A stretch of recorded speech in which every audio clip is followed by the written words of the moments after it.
E vamos agora abordar os desafios da supervisão da auditoria no contexto europeu. Chamo ao palco Sebastián Suárez, o presidente do IBRACON, que vai moderar este painel.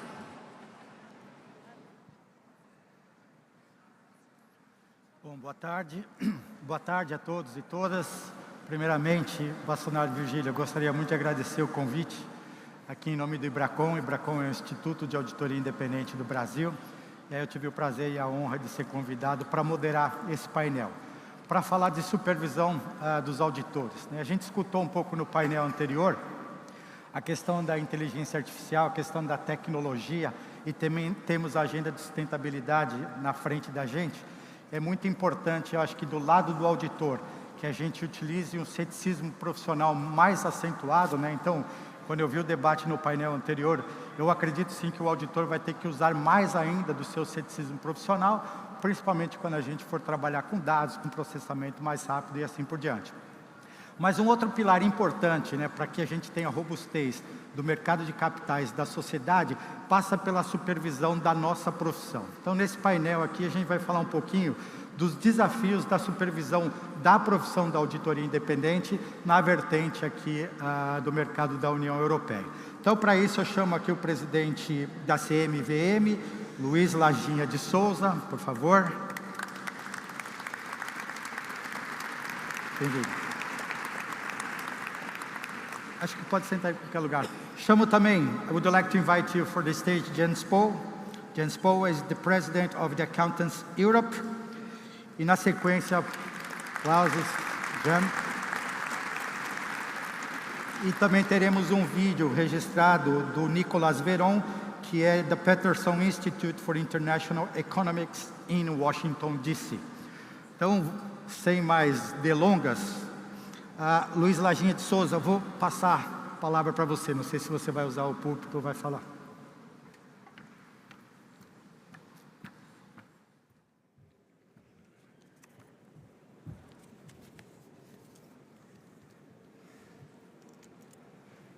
Me estão a ouvir bem? Muito boa tarde a todos. Eu se calhar vou ser um bocadinho mais tradicional, e começar pelos cumprimentos, e quero começar por saudar o Sr. Bastonário, o Dr. Virgílio Macedo, e agradecer o convite para estar aqui hoje no Congresso da OROC. Saúdo também os meus colegas de painel, o Jens Pohl, o Nicolas Veron, que não está presente, mas que dará o seu testemunho, o Sebastián Suárez, e devo dizer, e não é apenas por cortesia, que é sempre um enorme prazer estar no Porto, e esse prazer é ainda maior quando a estada no Porto inclui aqui o Palácio da Bolsa, já que para além do que este local representa para a cidade e para o país, traz-me também muitas e muito boas memórias. O facto do tema que foi proposto para este painel ser um tema que não só é bastante relevante, mas também é muito atual, reforça ainda mais o prazer de estar aqui. Enfim, porque o tempo que me foi alocado é limitado, deram-me 15 minutos, eu acho que vou precisar de mais um ou dois, estou já a fazer um disclaimer, mas vou tentar cobrir o tema. Estruturei a intervenção em 3 pontos principais. O primeiro tem a ver com o porquê da existência do atual framework de supervisão de auditoria. O segundo será para destacar alguns aspectos sobre a evolução do modelo de supervisão. Eu vou-me focar em 5 aspectos principais. O terceiro e último ponto é para realçar uma das principais conclusões relativamente ao ingrediente essencial para tornar essa evolução possível, embora já o vídeo anterior já acabou por referi-la, porque essa conclusão aponta para a necessidade, de facto, de uma ampla e muito forte cooperação a nível nacional e europeu, como condição indispensável para assegurar quer a eficácia, quer a eficiência da supervisão. Passando ao primeiro ponto da minha intervenção, para endereçar o motivo da existência do atual framework, eu gostava de recuperar aqui uma referência que fiz recentemente, a quando da Conferência Internacional da IESBA, que se realizou passado dia 15 de setembro em Lisboa. E o que transmiti nesse evento foi a convicção profunda de que se nos dirigíssemos a todos aqueles que têm responsabilidades de supervisionar e de assegurar o bom funcionamento dos mercados, e se lhes fosse pedido que dissessem numa só palavra qual é o elemento crítico para o bom funcionamento desses mesmos mercados, a resposta que teríamos, da vasta maioria, se não mesmo de todos, seria uma palavra que também já foi utilizada aqui várias vezes e acho que vai continuar a ser, que é a palavra confiança. Mas a confiança não é apenas uma palavra e muito menos ela é uma palavra qualquer e, desde logo, ela não é passível de ser imposta por decreto. A sua construção faz-se com vários ingredientes que, por sua vez, para poderem funcionar, eles requerem permanentemente duas coisas: evidência e também consistência. E é com este enquadramento que nós devemos olhar para a auditoria e, em particular, para a sua supervisão. A auditoria é uma função de interesse público justamente porque ela sustenta a credibilidade das demonstrações financeiras e o bom funcionamento dos mercados. E foi por isso que, em 2014, a União Europeia consolidou um modelo que clarifica responsabilidades com o propósito de reforçar a independência, estabelecendo salvaguardas que abrangem, por exemplo, quer a rotação de auditores, quer as limitações de prestação de serviços que não estejam relacionados com a auditoria. Enfim, no caso do nosso país, a auditoria, enquanto exercício de funções de interesse público, ela está sujeita à supervisão pública e independente pela CMVM desde a reforma que foi introduzida em 2016. E esta reforma, para além de ter sido suportada num debate muito alargado, não foi um exercício abstrato de redação normativa, foi uma reforma que visou, isso sim, um objetivo muito concreto, e eu refiro-me ao fortalecer, mais uma vez, desta palavra confiança, sobretudo a confiança dos investidores. Em termos globais, as medidas que foram introduzidas, elas procuraram assegurar a qualidade da auditoria de forma consistente, com exigência reforçada nas EIP, nas entidades de interesse público, mas também proporcional ao impacto da informação que elas produzem. A abordagem comum a nível europeu consolidou vários daqueles que são os pilares que permitem elevar a qualidade da auditoria, proteger os consumidores e investidores em benefício daquilo que é o próprio mercado interno da UE. E entre esses pilares, enfim, eles são vários, mas estão lá aspectos, está o pilar da integridade, da independência, da objetividade, da responsabilidade, da transparência e também da fiabilidade.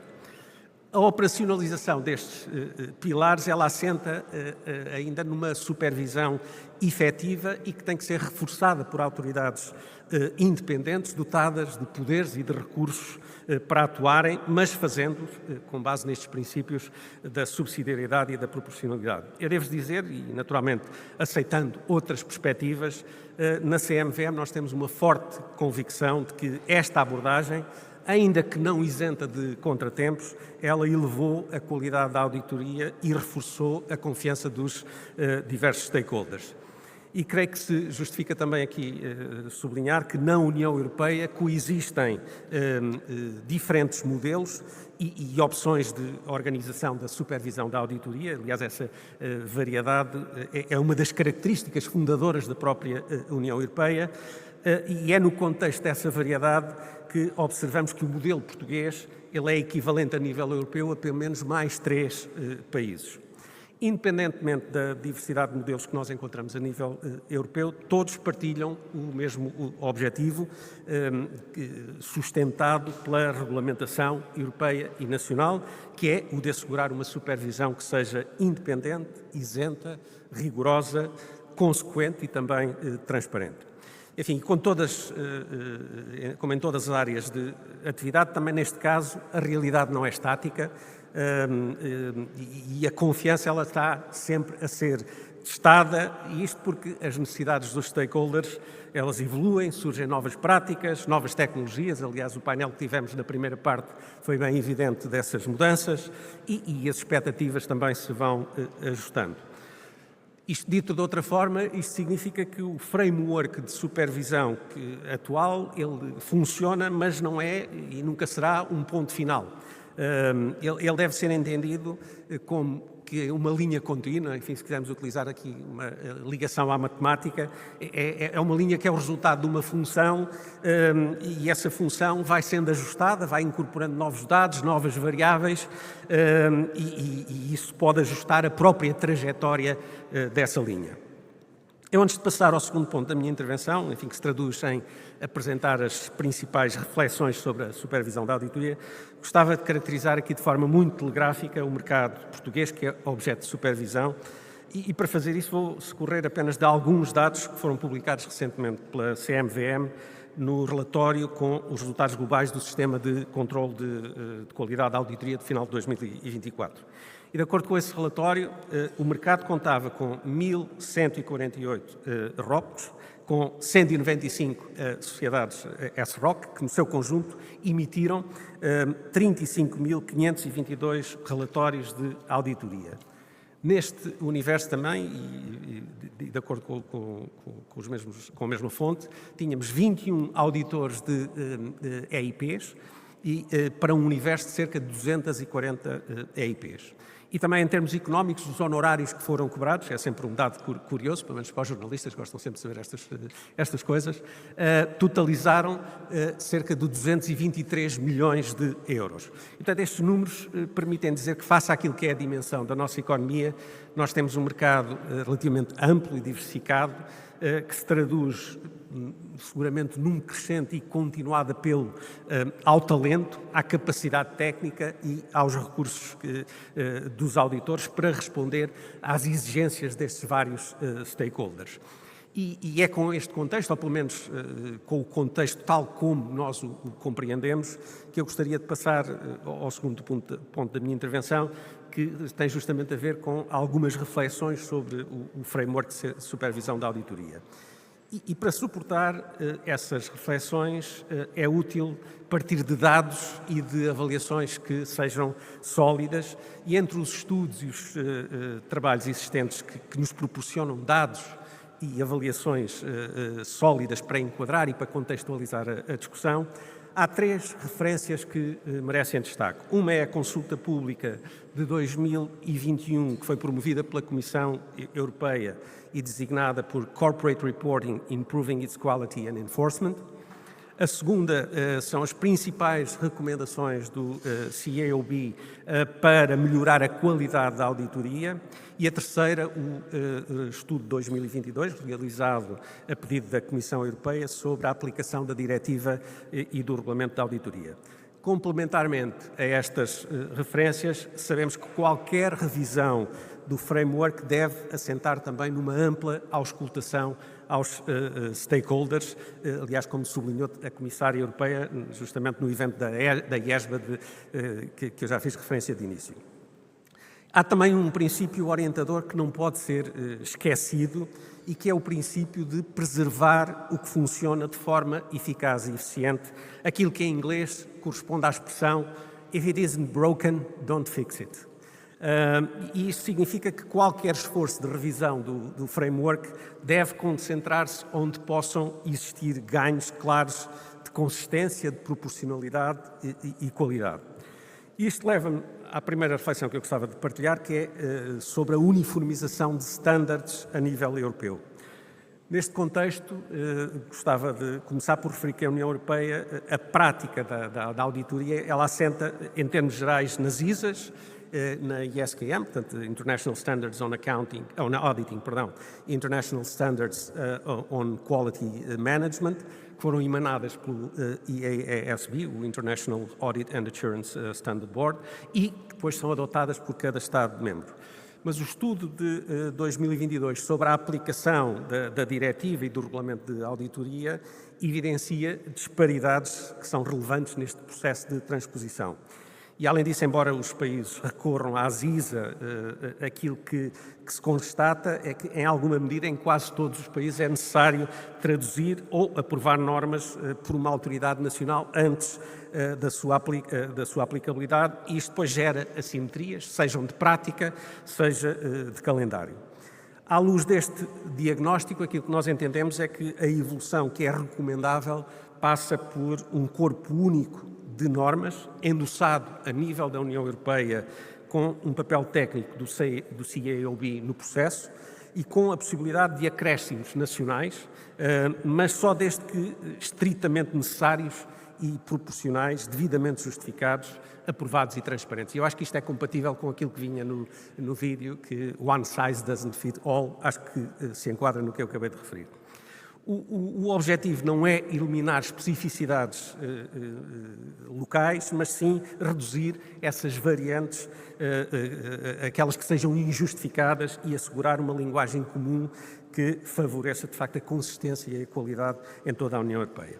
Portugal segue uma abordagem que é particularmente direta, já que a lei nacional adota as ISA e SQM tal como elas foram emitidas, mas mesmo adotando esta solução, que alinha o mercado nacional imediatamente com aquilo que é o referencial internacional, isso não implica abdicar de ponderar processos de uma adoção, de uma sistematização, para agilizar a adaptação a firmas e a entidades, sempre que se recorram revisões normativas que sejam significativas.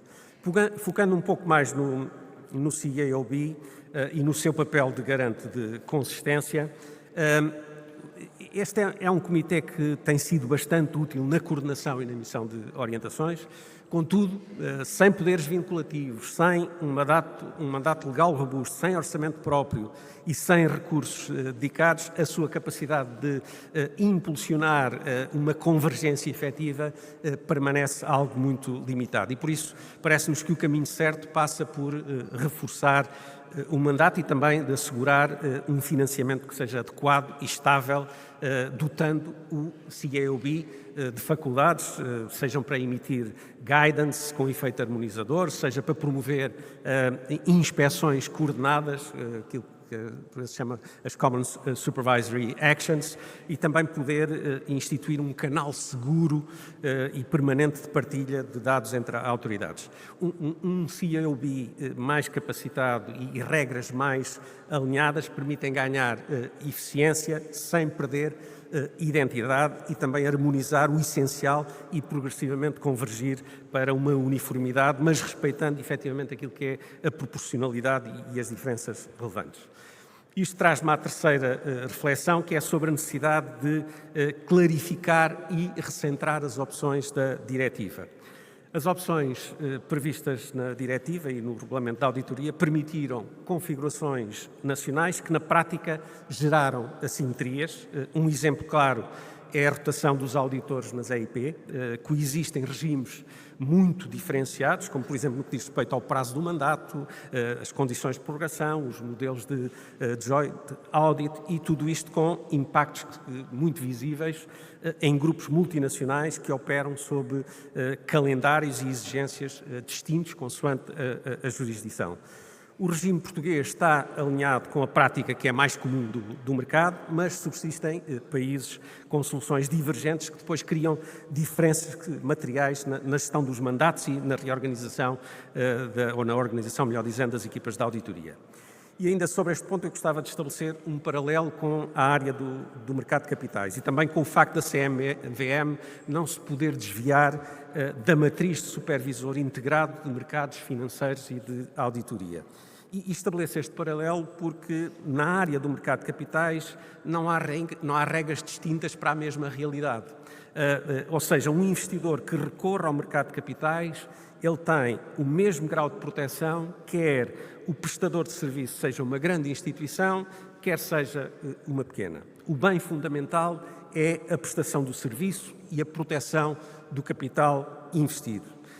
Nós pensamos que o mesmo se deve passar na atividade de auditoria, enfim, garantindo o level playing field, e daí a importância de mapear e de recentrar as opções num núcleo comum europeu, preservando apenas desvios que sejam estritamente proporcionais e tecnicamente justificados. A quarta reflexão que eu gostava de deixar é sobre a supervisão baseada em risco, também acho que foi referida no vídeo introdutório.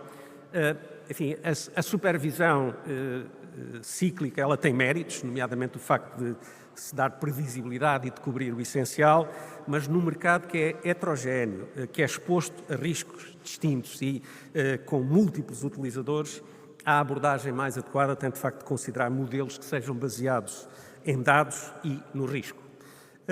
A consulta pública de 2021 reforça este vetor. A maioria dos respondentes concordou que indicadores específicos são úteis para medir a qualidade do relato, a qualidade da auditoria legal e a eficácia da supervisão. O registro foi cerca de 70% dos que disseram entre concordo ou concordo fortemente. A soma dá 69%, portanto, perto dos 70%. Em Portugal, a CMVM tem seguido esta trajetória com o regulamento da CMVM 5/2023 e dos AQI. No caso dos AQI, observa-se uma convergência noutros países, como por exemplo da Bélgica, Polónia, Países Baixos, e isto é sinal de que o padrão europeu se está a alinhar por uma supervisão informada por dados. Passando à quinta e última reflexão que eu gostava de deixar, que é sobre a supervisão de EIP e não EIP. E como eu já referi, na União Europeia coexistem diferentes modelos de supervisão de auditoria, contudo, não podemos deixar de refletir e ter presente que um eventual processo de concentração da supervisão a nível europeu pode ter como consequência um reajustamento estrutural dos modelos nacionais de supervisão da auditoria como uma resposta natural a esse processo. Enfim, sem prejuízo daquilo que possa ser essa eventual evolução, há espaço também para ganhos adicionais de eficiência e de eficácia, nomeadamente através de uma abordagem mais uniforme entre EIP e não EIP, sem perder este elemento que já referi, da proporcionalidade, nem acrescentar custos de contexto e preservando também aquilo que são os canais técnicos com a profissão. A eficiência do mercado de auditoria, ela exige regras aplicadas de forma coerente e sem exceções, garantindo o chamado level playing field e com a intensidade de supervisão calibrada pelo perfil de risco. E para atingir esse objetivo, a supervisão, de facto, deve ser baseada em dados, deve ser proporcional, com procedimentos uniformizados, com capacidade técnica adequada e também com coordenação para assegurar consistência e uniformidade entre jurisdições. E esta referência à coordenação, à consistência e uniformidade entre jurisdições traz-me, de facto, ao último ponto que eu gostava de referir antes de concluir, que é o ponto relativo à necessidade de uma forte cooperação entre as autoridades de supervisão. Sem cooperação, a supervisão fragmenta-se. Com cooperação, ela converge. E a cooperação é determinante para a eficiência aliás, para a eficácia, que esse deve ser sempre o principal, o elemento mais importante, e por eficácia entenda-se detectar, investigar, prevenir e remediar, mas também para a eficiência, e por eficiência entenda-se menor consumo de recursos, menor custo, menor redundância, e, portanto, é uma das ideias centrais da Carta do CAOB, dirigida à Comissária Europeia. A nível nacional, melhorar a cooperação com supervisores setoriais, autoridades fiscais e judiciárias, forças de investigação, através de protocolos operacionais, de pontos de contacto entre estas entidades, da reutilização de dados públicos e de canais seguros de partilha, pode, de facto, resultar em respostas mais rápidas e menos pedidos duplicados às firmas de auditoria. A nível europeu no seio do CAOB, a criação de canais ágeis e protegidos de troca de informação e de planos de inspeção coordenados, designadamente através das Common Supervisory Actions, também permite atuar mais depressa e de forma consistente e, por isso, e em síntese, a cooperação é parte da infraestrutura que permite às autoridades competentes o acesso oportuno à informação, a informação crítica e que permite que exista menos fricção no mercado, ou seja, mais resultado com menos complicações. E com esta nota, e para concluir, gostava só de acrescentar que a supervisão da auditoria ela tem um objetivo muito simples, mas simultaneamente também muito exigente, que é ser eficaz na detecção e mitigação de riscos e, em simultâneo, ser eficiente na utilização de recursos. A execução da estratégia que permite atingir esse resultado quer que nós melhoremos aquilo que acrescenta valor, que reforcemos a cooperação nacional e europeia e evitemos complexidades desnecessárias e se fizermos isto, nós temos a expectativa de facto de promover a qualidade da auditoria, preservar a competitividade do mercado com prudência no ritmo e com clareza no rumo e proteger, e vou utilizar a palavra mais uma vez, um dos bens mais importantes para o funcionamento de qualquer mercado, se não mesmo o mais importante, que é a confiança dos investidores e dos stakeholders em geral.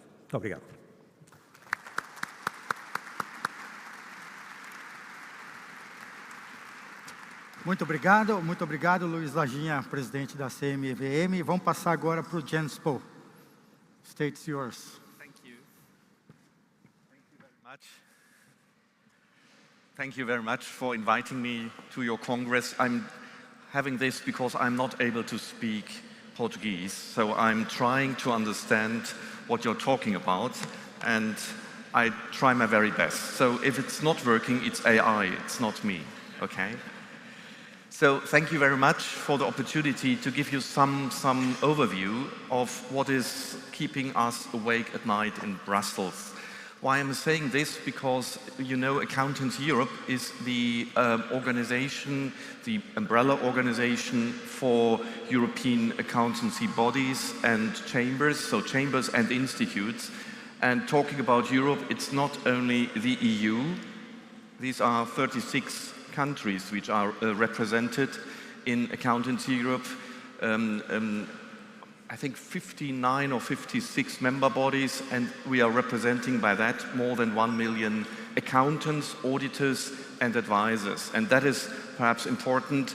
The profession is very diverse in Europe. So it's not everything like in your or my home country, it's different. So that is the starting point of talking about supervision and regulation. I would like to add that the overall feeling when I'm talking to colleagues is there is no need for new regulation. He's talking with me. No, I will. Sorry. There is no need for new regulation because everyone is taking omnibuses to deregulate. So the question is how we can use the extant framework and how we can improve the enforcement of the extant regulation. And you all know that we have now, since 2014, a common framework in Europe of audit regulation, of oversight, including audit committees. But as you know, even the international standards on auditing are not common in each and every European country because European Commission has not yet adopted them. So we have jurisdictions where these standards are not directly or indirectly adopted. However, while the framework, we think, as Accountancy Europe, has improved through this directive and regulation, the consistency of audit oversight is still a challenge. And I'm not talking that we are promoting a one-fits-all approach. It's the opposite, because we have very, very different cultures of oversight and even different structure. We have published in 21 an overview of all EU member countries, and you can say we have 26 different systems, or 27, or even more, because in some jurisdictions it is even more diverse. So what we are asking for is a clear and consistent interpretation of ISAs in Europe. It is one of the main challenges of cross-border supervision and interpretation of the application of ISAs. So developing guidance material would help to reduce divergence in supervisory approaches and would ensure that the same auditor, regulated by different national regulators, is treated in a similar way. And I think that is also a very important question. What are we talking about? Which scope are we talking about? Are we talking of an SMP, small, medium practitioner with no PI audits with national orientation? Or are we talking about PI audits with cross-border activities? That is one key point. Another point is, if we are talking to our colleagues, there is a feeling that the proportionality and the risk-based oversight is, how to say, is actually used differently in different jurisdictions. So and perhaps also the intensity of oversight is different. So there is a need of calibration to engagement size, to complexity and risk. A next point, and you talked about this previously, it's ISQM1 and the emphasis on quality management systems. We have to think about whether the extant oversight model is still that what is, how to say, I'm very careful, state of the art, looking at other supervisory activities in the banking and insurance sector, for example. There is a more risk-based and less and more system-based approach, less reviews in specific engagements only. Another point which is discussed on European level is the timely completion of supervisory processes. I have no idea how is it here in Portugal, so I'm not addressing it to a specific oversight, but we know from our conversations with our colleagues that this is very challenging, that sometimes the follow-up actions and the final reports are coming after months, and months means more than 12, and that means that you're talking about files which have been, how to say, outmoded or improved by the internal processes of firms. Another point is the fair and transparent sanctioning. We see disparities in enforcement in Europe. Another point is that we would also encourage CAOB to publish good practices alongside findings. We know that the European Commission is looking for consultation, and perhaps just to add, Accountants Europe has a unique position because as a national chamber or institute, we have a legislator on our other side. So we have not only the responsibility for representing the profession in Europe, but also negotiate or give input to the legislative process, to the Parliament, to the Commission and the Council. So our information is that this process of oversight consultation will be not in the same package as the SIU, so the Security and Investment Union process. It will be isolated or separated, a separate process, and we are expecting early next year a consultation, and we will see how the Commission will design this consultation, and we will have a lot of outreach activities with you and other member bodies to understand what specifics are relevant. So the primary purpose of audit oversight should be the raise and sustain of audit quality. So we think that a balanced and collaborative approach helps building trust, and we see that the CAOB in the extant version lacks adequate powers at EU level. Its role needs to be enhanced, strengthened to enable it to become a more robust regulator and achieve more consistency in the mentioned areas, and enhanced how national audit oversight authorities discharge their duties. So there is no possibility in the moment by CAOB to monitor or to discuss these issues. It's a voluntary issue. So we have some understanding of that, but that's an early indication. It's not yet something which we have approved on board level. But any new powers need to be proportionate with appropriate safeguards to help ensure objectivity of the process and stakeholders' confidence in the supervisory system. So therefore, we think that the role of the CAOB needs to be looked at and enhanced. I hope this gives you a short overview about the thinking we have. It's a starting point of a discussion, not the end of the discussion, and I'm looking very much your comments from your national perspective, and in the process I will encourage you to take part in this consultation. Thank you very much.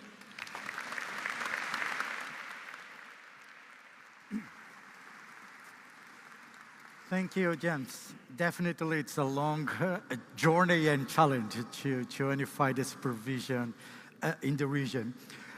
Next, we will have Nicolas Veron. Unfortunately, he could not make himself to be available with us. Sorry, não sei porque estou falando em inglês.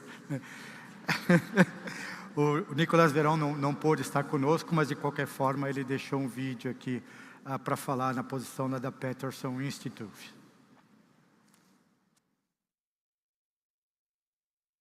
Good afternoon. I'm Nicolas Veron. I work at Bruegel in Brussels at the Peterson Institute for International Economics in Washington, D.C.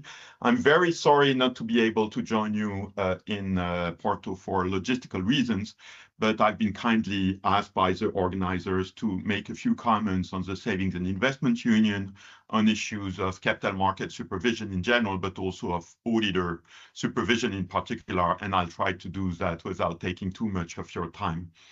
Let me start with the Savings and Investment Union. As you know, this is a new labeling by the European Commission of what is actually a very old project. The idea of creating a single European capital market and a single European financial system goes back to a report of the European Commission in 1966, if not before. So this is something we've been talking about for well over half a century.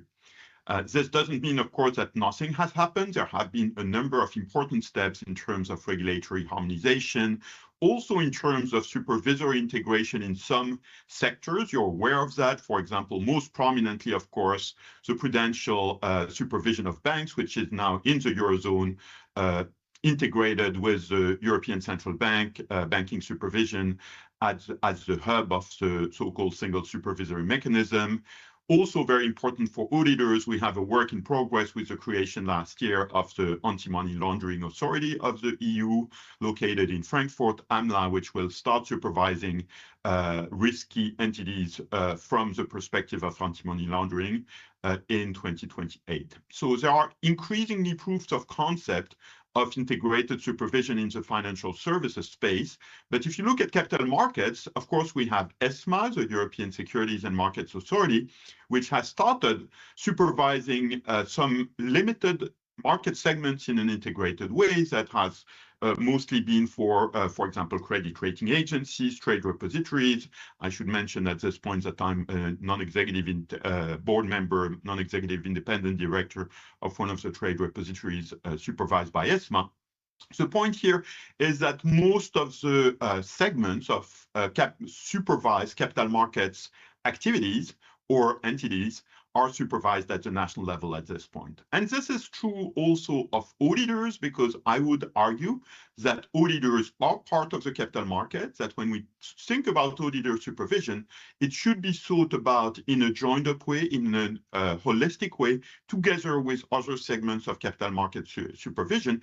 Even so, there are only, I think, 4 EU member states where the same entity, like in Portugal, is in charge of auditor supervision together with capital markets, the rest of the capital market supervision.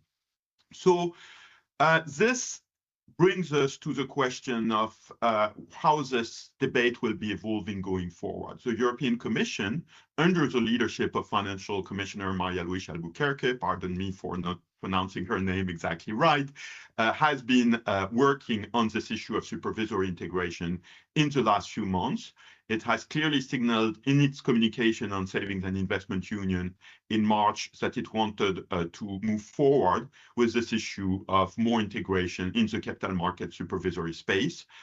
It has announced that it would propose a legislation, make a legislative proposal public before the end of the year, before the end of 2025.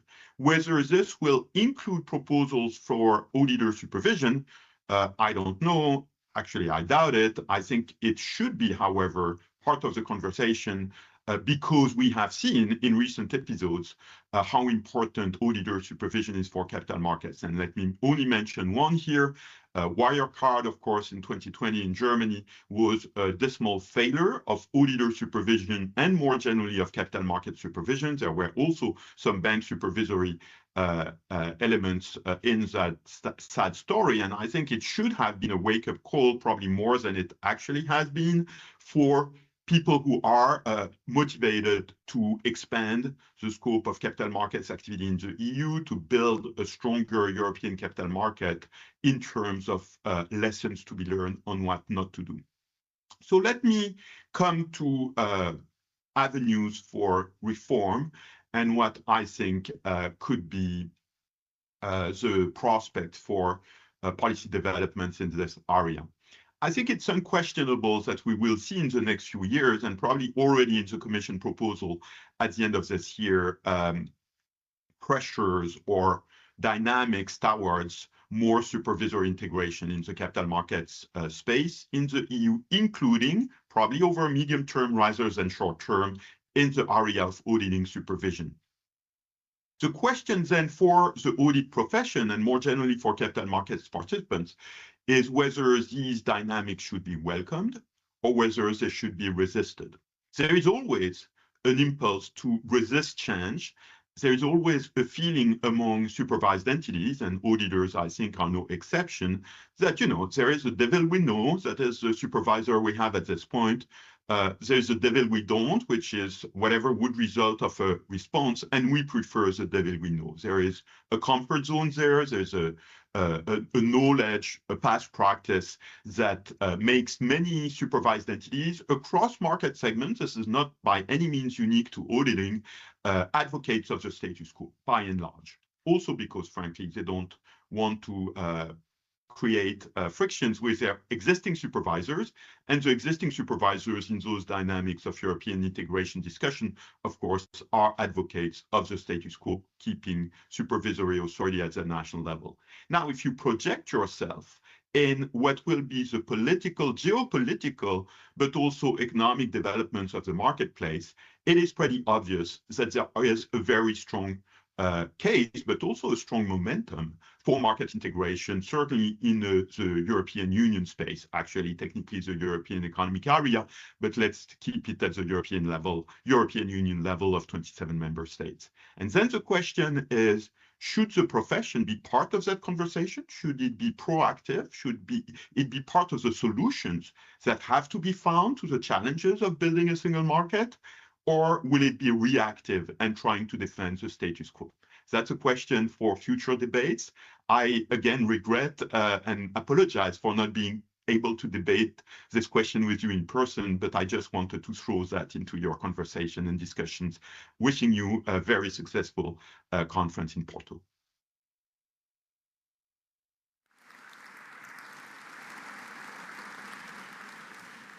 Bastonário Virgílio está fazendo assim, então não temos aqui, infelizmente, tempo para perguntas, mas no nome da Oroc, Presidente Luiz, gostaria de agradecer a sua participação.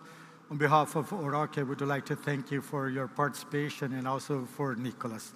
So let's go, vamos para o próximo painel. Muito obrigado, uma boa tarde.